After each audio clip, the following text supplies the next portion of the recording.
മയിലമ്മമാർ, കാക്കകൾ, മൈനകൾ,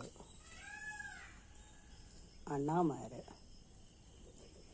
നോക്കൂ, എന്ത് രസമല്ലേ എല്ലാവരും കൂടെ വന്നിട്ട് ഭക്ഷണം കഴിക്കുമ്പോൾ. അത് നമ്മളുടെ വീട്ടുമുറ്റത്തൊക്കെ ഇങ്ങനെ വന്ന് അവർക്കിഷ്ട ഭക്ഷണം കഴിക്കുക, അവർ നമ്മുടെ നിന്ന് വാങ്ങിക്കഴിക്കുക, നമ്മളെ കാത്തിരിക്കുക, നമ്മളെപ്പോഴാണ് അവർക്ക് ഭക്ഷണം കൊണ്ടുവന്ന് കൊടുക്കുന്നത് എന്ന് നോക്കിയിരിക്കുക. ഇതൊക്കെ വലിയൊരു സന്തോഷമുള്ള കാര്യങ്ങളല്ലേ.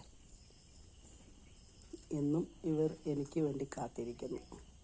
നിങ്ങൾക്ക് ഇതുപോലെ കാത്തിരിക്കുവാൻ വീട്ടിലും ഉണ്ടാവുമല്ലോ. നിങ്ങൾ ഇതുപോലെ സ്നേഹിച്ച് ഓമനിച്ച് വളർത്തുന്ന ഓരോരുത്തരും ഇല്ലേ.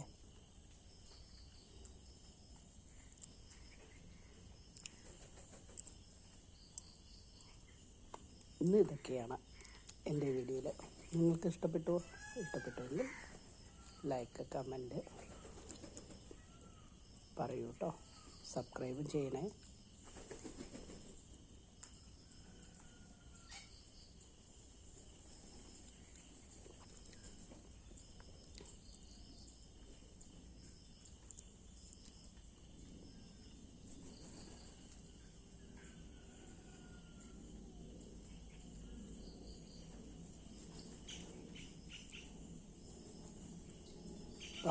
കാല് നൊണ്ടിയിട്ടുള്ള കാക്കയാണ് കേട്ടോ ഇത്. ഒരു കാലേ ഉള്ളൂ. അങ്ങനെ എത്ര കാക്കകളുണ്ടറിയാം.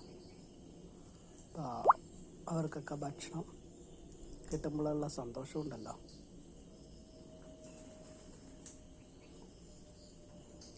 ആരും കാക്കയ്ക്ക് ഭക്ഷണം കൊടുക്കാറില്ല. ചില ആൾക്കാർ, നല്ല ആൾക്കാർ കാക്കയ്ക്ക് ഭക്ഷണം കൊടുക്കുന്നത് ശനീശ്വര പ്രീതിക്ക് നല്ലതാണ്. ശനിദോഷം മാറിക്കിട്ടും. ഏഴര ശനി, കണ്ടകശനി എന്നുള്ള ദോഷങ്ങൾ, ശനിദശാകാലത്തുണ്ടാകുന്ന ശനിപീഡകൾ എല്ലാം എല്ലാത്തിനും ഒരു പരിഹാരമാണ് കാക്കയ്ക്ക് ഭക്ഷണം കൊടുക്കുന്നത്. ഒരു നേരമെങ്കിലും കാക്കയ്ക്ക് ഭക്ഷണം കൊടുത്താൽ ശനീശ്വര പ്രീതി ഉണ്ടാവും.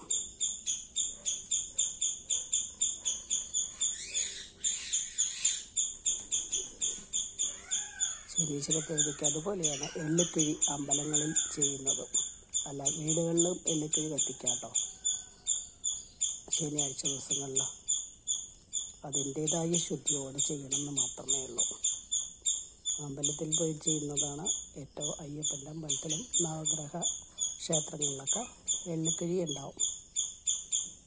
അത് ചെയ്യുന്നതും ശനീശ്വര പ്രീതിക്ക് നല്ലതാട്ടോ. കാക്കയ്ക്ക് ചോറ് കൊടുക്കുന്നതാണ് ഏറ്റവും. ചോറ്, ഭക്ഷണം എന്താണോ നിങ്ങളാലാവുന്നത് അത് കൊടുക്കുന്നതാണ് ഏറ്റവും